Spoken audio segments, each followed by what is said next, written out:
Саламатсыздар ма, құрметті оқушылар? Біз бүгінгі сабақта сіздермен Бауыржан Момышұлының «Ұшқан ұя» повесі негізінде әдеби эссе жазамыз. Оқу мақсаты шығарманың көркемдік идеялық құндылығын гуманистік тұрғыдан талдап, әдеби эссе жазу. Бағалау критерийі шығарманың көркемдік идеялық құндылығын гуманистік тұрғыдан талдайды, әдеби эссе жазады. Сабағымыздың басында эссе жазу нұсқаулығына мән беріңіздер. Бұл нұсқаулықта кіріспе бөлімде не жазылу керек, негізгі бөлімді қалай жазасыз, қорытындыда нені ескеру керек. Осыған мән беріп отырыңыздар. Кіріспе бөлімінде эссенің тақырыбын түсінуіңізді бір-екі сөйлеммен бересіз, тақырыптың өзектілігі туралы ойыңызды бір-екі сөйлеммен жеткізесіз.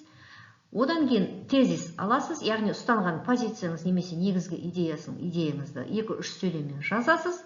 Кіріспе бөлімнен негізгі бөлімге мүмкіндігінше сөйлеммен өткеніңіз қажет. Негізгі бөлімде бірінші сөйлем пікір, яғни тезистегі ойыңызды 2-3 сөйлеммен қолдаудан бастайсыз.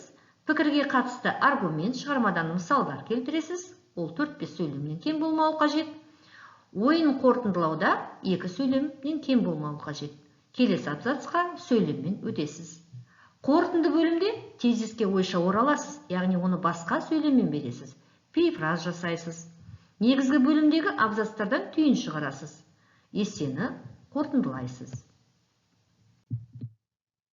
Енді ел боламын десең, бесігіңді түзе деген тақырыпқа эссе жазайық. Бірінші тапсырма, эссе нұсқаулығын ескере отырып, эссенің кіріспе бөлімін жазу. Тапсырманың дескрипторы эссе тақырыбын түсінуін бір-екі сөйлеммен жазады, тақырыптың өзектілігін бір-екі сөйлеммен келтіреді, тезис, яғни ұстанған позициясы немесе негізгі идеясын 2-3 сөйлеммен жазады, кіріспе бөлімнен негізгі бөлімге сөйлеммен өтеді. Тапсырманың орындалуы 3 балмен бағаланады.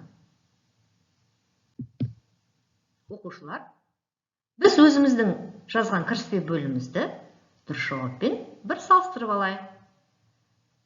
Біз эссенің тақырыбына сәйкес ел боламын десең, бесігіңді түзе деген тақырыпқа түсініктеме бердік, және тезис ретінде дана халқымыздың тәрбие басы тал бесіктен басталады деген сөзді алдық.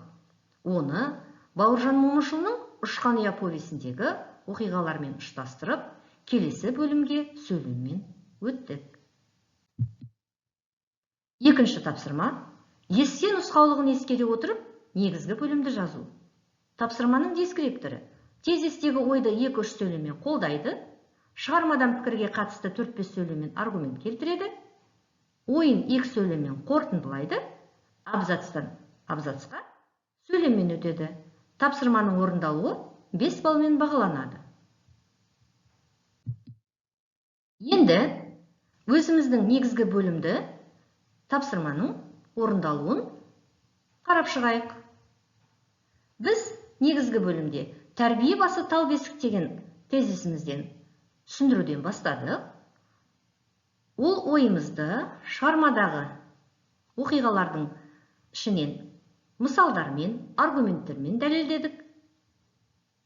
Және келесі бөлімге осыдан қандай ой қорытуға болады дегенмен өттік.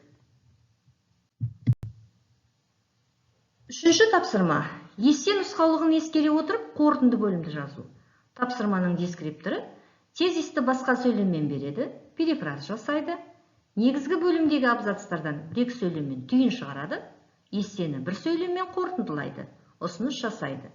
Тапсырманың орындалуы 2 балмен бағаланады. Оқушылар, енді өзіміздің жазған қорытындымызды дұрыс жауаппен бір салыстырып қарап көрейік. Нұсқаулықтағы ережелерді біз ескердік пе, жоқ па, соған мән берейік. Біз тәрбие басы тал бесіктен басталады деген тезисімізді дұрыс қанаттанған дұрыс ұшар деген басқа сөзбен алмастырдық. Осыны қорытынды ойға бағыттай отырып, баланы бастан деген перифраз қолдандық. Нақты айтқанда, баланы бастан дегенді ескерер болсақ, есігіре бастағаннан балаға отбасында тәрбиелік мәні бар ертегі, аңыздарды айтып отырса, кез келген істе ақылмен үйретсе, бала оны есте жақсы сақтайды, оның адами болмыс қалыптасады деп түйіндедік.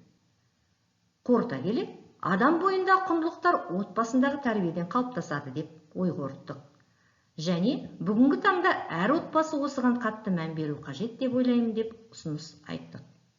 Оқушылар, біз бүгінгі сабақта сіздермен есте жазудың нұсқаулығын ескере отырып, тапсырмаларды дұрыс орындау негізінде ел боламын десең бесігіңді түзеге деген тақырыпқа есте жазып шықтық. Есте жазуда алдағы уақытта да осы нұсқаулықты ескеріп, есте жазуда озат болуларыңызға тілектеспін. Осымен бүгінгі сабағымыз аяқталды. Сау болыңыздар.